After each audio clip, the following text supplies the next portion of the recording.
ওদের সাথে তোমরা কেন প্রেম করতে দেবে? খবরদার। না না, তুমি যদি প্রেম করো, মেয়েটাকে যদি ছয়ে ছয়, তুমি তোমার ওর বাবার কাছে যাও, তুমি গঠন পাঠাও, বিয়ের দাবি করো। কথা কও না কে? না যে দিবে না ও ব্রাহ্মণ সাদের গায়ে হাত গাড়ো কে? না না, তুমি যদি কও যে স্বপ্নুর আমার বউ হবে, তোর বউ হবে স্বপ্নুর। ও আশা বাদ দেও, স্বপ্নে তো কোনোদিন আসবে না।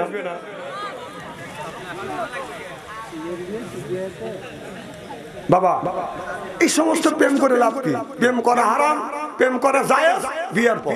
সুবহানাল্লাহ, একটু জোরে কও। প্রেম করা হারাম, তবে প্রেম করা জায়েজ 100 কোটি বার, সেটা হলো বিয়ের পর।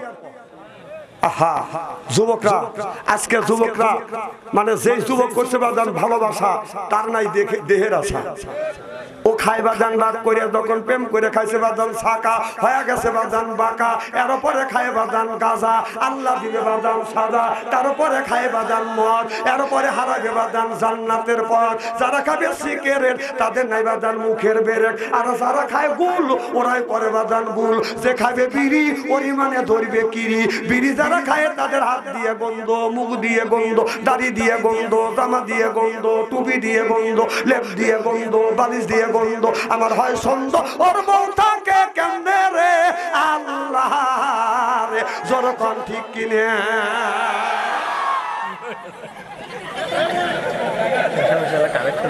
টাটকা বিড়ি খায়া বর মুখের সাথে যখন মুখ লাগায়, বউ খালি মুখ ঘুরে।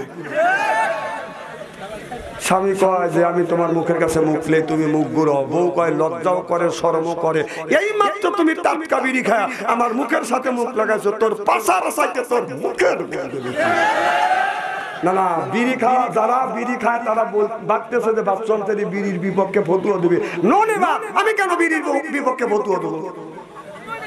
এটা এবছর গেছিলাম হলো কুষ্টিয়া, হাজার হাজার বিঘা সবুজ কমতে সবজি চাষ করছে। এত এবার না দেশ ঠান্ডা করে ফেলবে, আর এত সবজি চাষ করছে, একটা খেতো বেড়া নেই, কে গরু বছর খায় না। না হুজুর সবজি এরকম কি? তামাক গাছ, তামাক গাছ কম বেড়া দেয় নাই। কয়টা গরু খায় না, বকরিও খায় না, কুত্তাও খায় না, কিন্তু মানুষ খায় খায় খায় টয়লেটের ভিতরে খায়। বিড়ি আবার টয়লেটের মধ্যে খায়। আর যদি কারো হুজুর কিভাবে দেখছেন? হ্যাঁ আমি দেখছি। রমজান মাস জোহরের আজান হয়ে গেছে, আমি টয়লেট করিয়ে ওষুধ দিয়ে নামাজ পড়ি, কারণ টয়লেটে যা দিয়ে টয়লেট বন্ধ। টাকাতে ধুমো গোল বের হচ্ছে, ও আল্লাহ ধুমোকে এখানে। তখন আমি নক করলাম, ভিতর থেকে সাউন্ড দিচ্ছে, তাহলে বোঝা গেল মাল ওখান থেকে উৎপত্তি হচ্ছে। আবার ইদানিং এই যে পান যারা খায়, লক্ষ্য করে দিলে 70% লোক পান খায় আর টয়লেট করে। আর বিশ্বাস যদি না হয় বাড়ির যাই, ও মানা দিবে না, বুড়ি ঠিক করে বলবে যে হ্যাঁ ওই বুড়ো পান খায় টয়লেট করে। আমি নিজে দেখছি, তালে থাকতে দিয়ে এক বুড়ো বের হচ্ছে, কম কই গেছিলে কয় টয়লেটে, কম মুখ লড়ে কাকা পান খাইলে, কম টয়লেটে যা পান খায়, কারণ নইলে আমার টয়লেট হয় না। তা আমার কথা হলো যে হালাল দিনে যদি টয়লেটে যা, যদি হালাল মনে করে খাও, হ্যাঁ ওই নিখিষ্ট জায়গা যা, যদি খবির জায়গা যা যদি পান খাও, তাহলে গু তুলে চুল মনে করে ভরা খা।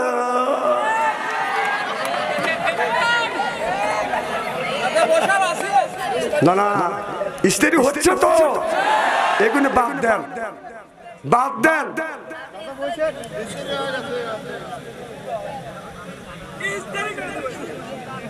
আমি না আগে বলছি, আমার কথা প্রত্যেক করে তোর কি ভালো করলে হয়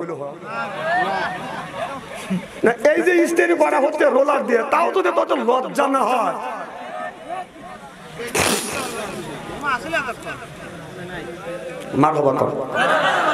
আমার ভাইয়েরা, তাহলে আমি চিন্তা করতে লাগলাম, কদম জানলা আলাইকুম লিবাসা। এই গরু রাস্তার, এই গরু যখন প্রসাব করে বাদান, তারপরে গরুটা বাদান এরকম করে বাদান নিচ দিকে পাছাটা দেয়। আর আমাদের দেশের মানুষেরা বাদান এতই নিচে নামে গেছে, এটা বাদান ভাষায় বর্ণনা করা যায় না। মেয়েরা বাদান হালকা কাপড় পরতে পরতে আরো হালকা পরে, আরো হালকা পরতে পরতে বাদান আরো হালকা পরে। যে খায় বাদান বিড়ি, সে বিড়ি খাওয়া বাদ দিয়ে বাদান সিগারেট খাইছে, অর্থাৎ টেটাস অবলম্বন করতেছে। যে খাইছে বাদান ডাবি, সে খায় এখন বাদান গোল্লিপ। আর যে খাইছে গোল্লিপ, সে এখন খায় বাদান আপনার কি জানি কয় ব্যান সরে, যে খাইছে, যে খাইছে বিড়ি সে খায় সিগারেট, যে সিগারেট খাইছে ডাবলি খাইছে সে এখন গল্লিপ খায়, যে গল্লিপ খাইছে ছেড়ে দিয়ে ব্যঞ্জন খায়, যে ব্যঞ্জন খাইছে ছেড়ে দিয়ে গাঁজা খায়, যে গাঁজা খাইছে ছেড়ে দিয়ে বাদান মদ খায়, যে মদ খাইছে ছেড়ে দিয়ে বাদান এখন সে বাদান হিরোইন খায়। জনগণ ঠিক কিনে বাদান মানুষ কারো ধীরে ধীরে বাদান আপনার নেশার দিকে অগ্রসর হচ্ছে। আর মেয়েরা যত শিক্ষিত হচ্ছে ততই ব্লাউজের দুল বাদান উপরের দিকে উঠতেছে। আপনার পাতলা পড়তে পড়তে আরো পাতলা আরো হালকা বাদান পড়তেছে। এইরকম করে গায়ে দেয়, ভিতরে যা গায়ে দেয় সব বাদান দূরফিন ছেড়া দেখা যায়। আল্লাহ বলে কোয়াদান জাল্লালাইকুম লিবাসা, ও নারীরা ও পুরুষেরা ও নারীরা ও আদম সন্তানেরা, তোমরা যখন আল্লাহ তোমাদের পাঠাইছে তোমরা লেবাস পরিধান করে চলবে। আজকে দেখেন বাড়ির মধ্যে রাস্তা দিয়ে যায় তো বাদান এইভাবে, বাড়ির মধ্যে মা আপনার ওড়না পরিয়া বাঁধা নিয়ম ছিল। কি খারাপ লাগতেছে?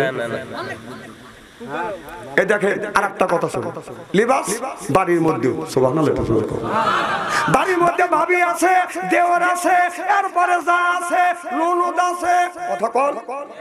কিন্তু বাবির বয়স হলো বাদান 25 বছর, দেওরের বয়স হলো বাদান 20 বছর।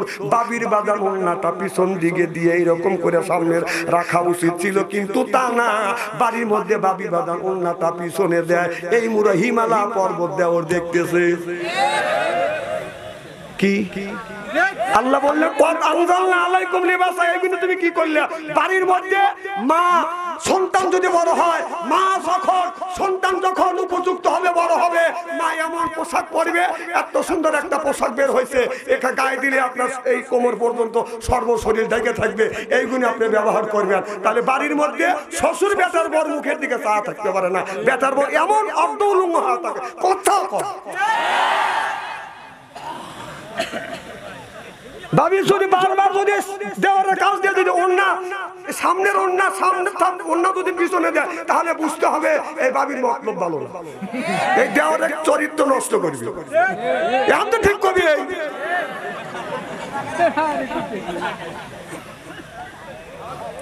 কিসা কাহিনী করার জন্য আসিলে কোরআন থেকে সরাসরি ব্যাখ্যা বিশ্লেষণ করে বর্তমান প্রেক্ষাপট মিলিয়ে আপনাদের বাঁচানোর জন্য কথা বলতে। ওই ওয়াজের দিন নাইকে গুগুমলে আলু চাল খা, সেদিন ওয়াজ চলে গেছে। এটা অন্যায়, এটা করা যাবে না, ন্যায়ের পক্ষে কথা বলতে হবে। কথা কার? আল্লাহ। আমার ভাইরা আমার ভালো করে লক্ষ্য করে শুনুন, আমিরুল মুমিনিন খলিফাতুল মুসলিমিন বাদান আপনার অর্ধ পৃথিবীর প্রেসিডেন্ট আপনার ফজর নামাজ পড়িয়া বাড়িতে বাদান যাইতেন না। ফজর নামাজ পড়িয়া গ্রামের মধ্যে যা জিজ্ঞাসা করতেন, ও গ্রামবাসীরা তোমরা কেমন আছো? গ্রামবাসীরা বলো হুজুর আপনার শাসনে রাতে ঘরে দরজা না দিয়ে ঘুমাইতে পারি, চিল্লা কোন আল্লাহু আকবার। আর আমাদের দেশের যদি বাদান এলাকার মেম্বার হয়, মেম্বার গম ভাঙে বেলা 9টায়, মেম্বারকে যা যদি ডাকা যায়, মেম্বার সাহেবকে বাড়িতে আসা না, মেম্বার সাহেবের বউ বলে ডাকাডাকি করেন না। মেম্বার রাত 3টার সময় আসে শুইছে, তাহলে ও 3টার থেকে উজনটা থেকে চুরি করে গেছিল। অর্ধ পৃথিবীর প্রেসিডেন্ট ওমর ফজরের নামাজ পড়ছে মসজিদে জামাতে, নিজে ইমামতি করছে। সুবহানাল্লাহ, জোরে কর। ফজর নামাজ পড়িয়া গ্রামের মানুষের কাছে জিজ্ঞেস করতে, তোমরা কেমন আছো? গ্রামবাসীরা বলো হুজুর আপনার শাসনে ভালো আছি। ওই দিন বাজার বাড়িতে গেছে, যাইয়া বিবি যখন বাড়ির মধ্যে ঢুকছে, বিবিকে সালাম দিয়েছে, আসসালামু আলাইকুম। আমার বিবি আমার সালাম। আল্লাহ নবী বলে, স্বামী এ বাবা মুরব্বি জরুরত হলে হেরে মোতা লাগবে, আমার মাহফিলে ওঠা যাবে না। হ্যাঁ,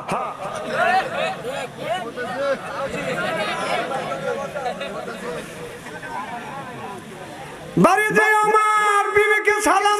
আচ্ছা, এটা বলতেছে হুজুরকে পেশাব করে দেবে না, আমি কি নিষেধ করছি নাকি? আচ্ছা, জীবনে তো অনেকদিন ওয়াজ শুনছেন না?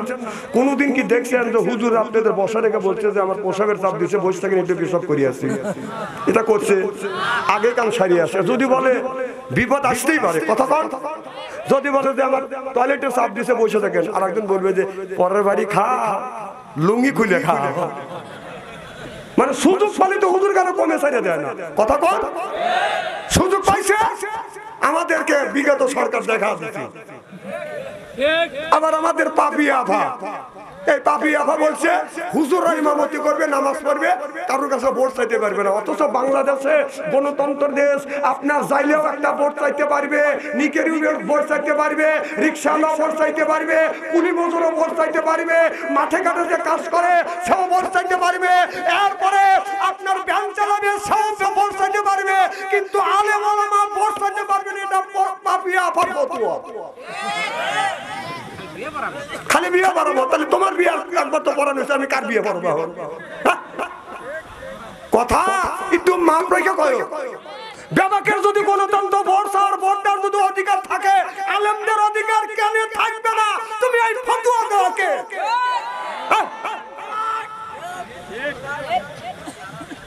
আবার বলে যে মোল্লারা সাদা চলে। আভা, আপনাকে আমি সম্মানের সাথে কথা বলতেছি, আপনি কোন দল করেন না করেন এটা আমার দেখার নাই, তবে আপনি চাঁদা সম্পর্কে বলেন না। রাসূল সাল্লাল্লাহু আলাইহি সাল্লাম মসজিদ কুবা যখন তৈরি করেছিলেন, তখন গরিবের কাছ থেকে জায়গা ছায়া মসজিদ তৈরি করেছিলেন। কথা কোন? বিশ্বের যতগুলি মসজিদ তৈরি হয়, ওই মসজিদ চাঁদার দ্বারাই মসজিদ তৈরি হয়। কথা কোন না কে? আপনি বলেন যে চাঁদা ছাড়া মোল্লারা সাদা চাই, আপনি কি একা মসজিদ কোনটা তৈরি করে দিয়েছেন? বড় বড় বলে ওরান আপনি। আভা, কথা হিসাব করে করেন। আজকে আমাদের মতো মোল্লা হারুন ভাইয়ের সাথে আপনার বিয়ে করে দিয়েছে দেখে আপনি তার হালাল হয়েছেন, সে আপনার হালাল হয়েছে। আলেমের বিরুদ্ধে কথা বলেন না। আলেমের বিরুদ্ধে যারা কথা বলছে তারা দেশে দেখতে পারে নাই, তারা দিল্লি মামুর বাড়িতে বলেছে। আর আপনিও যদি সেই কায়দা লড়াচড়া করেন, সেই কায়দা যদি বক্তৃতা দেন, সেই পথে যদি হাঁটেন, তাহলে আপনার দশাও তাই হবে। দেশে কোন মসজিদটা চাঁদা তুলে হয় না? কত টাকা? কোন মাদ্রাসা চাঁদা তুলে হয় না? আর আপনি ফতোয়া দিচ্ছেন চাঁদা তোলা, মোল্লারা চাঁদা তুলে খায়। আমরা চাঁদা তুলে খাই, মানুষের কাছে চায়া খাই। মানুষ বলে যে চা খাইলে পেটে আটে না, আর চুরি করলে দেখেন আপনি জানি আবার ধরা পড়েন না দুদুকের হাতে। কথা কোন? কথা বলেন, মাপ রেখে কথা বলেন। আলেমের পিছনে লাগেন না, ভাগ্য কপাল পুড়ে যাবে। কথা কোন? এ আল্লাহ রাসূল বলেছে, আমার আগে আমার এক মাওলানা ভাই ওয়াজ করছে, আল্লাহ রাসূল বলেছে আল উলামা ওয়ারাসাতুল আম্বিয়া, আলেমরা হলো নবীর ওয়ারিস, নবীর উত্তরাধিকারী। কারণ আলেমদেরকে গালি দিলে এই কথা রাসূল সাল্লাল্লাহু আলাইহি সাল্লাম পর্যন্ত টার্গেট হয়। তাহলে বেবাকের ভোটের চাওয়ার অধিকার আছে, ভোটের অধিকার আছে, আর মোল্লাগারে নাই। বাহ, খুব ফতোয়া দেওয়া শিখছেন আপনি। ফতোয়া বন্ধ করেন। আপনি ফতোয়া দেওয়ার কে? আপনি ফতোয়া দেওয়ার কে? আপনি রাজনীতি করবেন, রাজনীতি করেন, আপনি তো বাধা দেই না।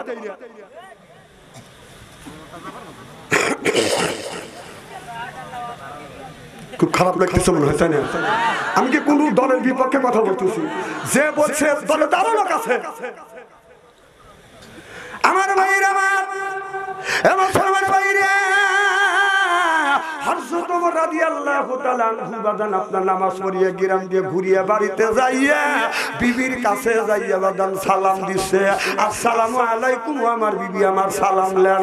আল্লাহ নবী বললেন, বউ যদি স্বামীকে সালাম দেয় আর স্বামী যদি বিবিকে সালাম দেয়, স্বামী স্ত্রীর ভিতরে মহব্বত পয়দা করে দেয় কে? আমাদের বিবিকে সালাম দেয়। কথা কয় না, জোরে বলুন, আরো জোরে। এত মানুষের মধ্যে নানা বলতেছেন, বাড়ির জানি আজকে খবর আছে, সকালবেলা রান্নাই বন্ধ হয়ে যাবে। বৌমাই সালাম দিলাই না, বিবি সালাম দিলাই না। আমরা কি বাড়িতে বাদান বিবিকে সালাম দেই? जैसे के तैसे मिले रास के मिले रानी बुत के बुइतानी मिले खापसाते खापसानी रे खापसाते खापसानी जरो कल ठीक किने তাহলে বোঝা গেল বিবিও যেমন স্বামীও তেমন। কথা কন না কে? ওমর রাদিয়াল্লাহু তাআলা আনহু ঈশান নামাজে মসজিদে নববীতে যাইয়া ঈশান নামাজ বাদান এরকম নামাজ পড়িয়া নামাজ শেষে সব মুসল্লি বাদান বাড়িতে গেলেন। হযরত ওমর বাড়ি যায় না, ওমর মসজিদে নববীর থেকে বাদান বের হইয়া গ্রামের মধ্যে বাদান ঢুকলেন। ও বাদান আপনাদের এই এটা কি গ্রাম? কইগাতি গ্রামের মসজিদ থেকে হযরত ওমর নামাজ পড়িয়া, মনে করেন না যে ওমর এখানে আসছে বুঝনের জন্য বলতেছি, কইগাতি গ্রাম সারা গ্রাম বাদান পাহারা দিয়া, কইগাতি থেকে মাঠ পার দিয়া সামনে কোন গ্রাম, বাংলার দিকে বাদান আগা যাচ্ছে, কিন্তু ওখানে বড় একটা বিরাট মাঠ আছে। এই মাঠের মধ্যে বাদান রাত বাজে বাদান 12টা 1টা। হযরত ওমর মনে মনে লক্ষ্য করে দেখো, হযরত ওমর লক্ষ্য করে দোষটা রাত একটা মহিলা রাস্তা দিয়ে বাদান টাচ টাচ করে বাদান হেঁটে যাচ্ছে। হযরত ওমর অর্থ পৃথিবীর প্রেসিডেন্ট মনে মনে চিন্তা করলেন, আল্লাহ আমার রাস্তায় একজন যুবতী মহিলা টাচ টাচ করে হেলে দুলে হেঁটে যাচ্ছে, আল্লাহ আমার মনে হয় রাষ্ট্র শাসনের মধ্যে ত্রুটি রয়ে গেছে। আল্লাহ রাষ্ট্র শাসনের মধ্যে যদি ত্রুটি থাকে কিয়ামতের ময়দানে তুমি আমাকে আসামি করো না। এইবার ওমর হযরত ওমর এই কথা মনে মনে চিন্তা করে মেয়েটার দিকে যখন আগা গেছে, এই মেয়েটা হযরত ওমরকে দেখছে, এইটা যে মদিনার প্রেসিডেন্ট হযরত ওমর মেয়েটা জানে না, চেনেও না। আমার মেয়েটা মনে মনে চিন্তা করতেছে, আল্লাহ হযরত ওমরের রাষ্ট্র শাসনে আমি স্বাধীনভাবে রাস্তা দিয়ে হাঁটে যাই, কোন পুরুষের সামনে আমি রাখতে পারিনি। আল্লাহ আজকে একটা যুবকের সামনে পড়ে গেছি, এই যুবকটা হয়তো আমার ইজ্জত নষ্ট করতে পারে, আমার হাতে স্বর্ণের চুড়ি আছে ছিনতাই করে নেবে, গলার মালা আছে ছিনতাই করে নিবে, এরপরে কানে দুল আছে ছিনতাই করে নিবে, তাতে দুঃখ নেই। যদি আমার চরিত্র নষ্ট করে তাহলে আর জীবনে চরিত্র নামে সার্টিফিকেট কোনোদিন ফিরে পাবো না। আমার ভাইরা আমার একজন মহিলা সবচাইতে, একটা মহিলার জীবনে, নারীর জীবনে সবচাইতে বড় সম্পদ হলো চরিত্র সম্পদ। একটা পুরুষের জীবনে সবচাইতে বড় সম্পদ হলো বাদান চরিত্র সম্পদ। টাকা হারা গেলে তাকে পাওয়া যায়, দলিল হারা গেলে দলিল পাওয়া যাবে, সার্টিফিকেট হারা গেলে বাদান সার্টিফিকেট পাওয়া যাবে, তবে চরিত্র নামে সার্টিফিকেট কোন যুবতী কোন যুবক যদি একটিবারের মতো যদি হারিয়ে ফেলে জীবন ভরা কান্দে কাইতেও চরিত্র নামে সার্টিফিকেট ফেরত পাবে না। চিল্লা পাল ঠিক কিনে?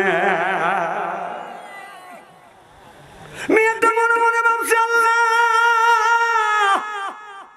এই যুবকটা যদি আমার গহনা চিন্তাই করে নিয়ে যায় তাতে আমার কোনো দুঃখ নাই, আল্লাহ আমার চরিত্র নামে সার্টিফিকেট দেন, আমি হেফাজত রাখতে পারি। আল্লাহ তওবা করলে আমার জীবনে রাখতে একা একা এরকম করে যাব না, যুবকের হাত থেকে বাঁচাও। এই বলে মেয়েটা জোরে জোরে হাসছে। হযরত ওমর জ্ঞানী মানুষ মনে মনে চিন্তা করতেছে, মেয়েটা তো মনে হয় আমাকে দেখে ভয় পাচ্ছে, পিছন থেকে ডাক দিছে, ও গো মা।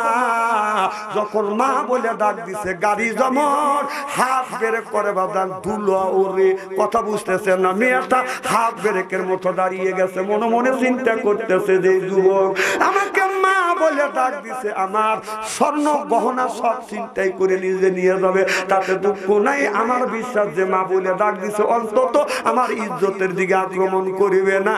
চিল্লা চিল্লা কান আল্লাহু আকবার। মিয়াতার এই বিশ্বাস এসে গেছে, আমার চরিত্র নষ্ট হবে না। সুবহানাল্লাহ, একটু জোরে করো। মেয়েটা দাঁড়া গেলেন, ওমর যা মেয়েটার সামনে সালাম দিলেন, আসসালামু আলাইকুম। ওগো মা, গভীর রাত তুমি কই যাও? মেয়েটা কে যখন সালাম দিছে, মেয়েটা মনে মনে চিন্তা করছে, আমার আরো বিশ্বাস যে এই যুবকটা আমাকে সালাম দিল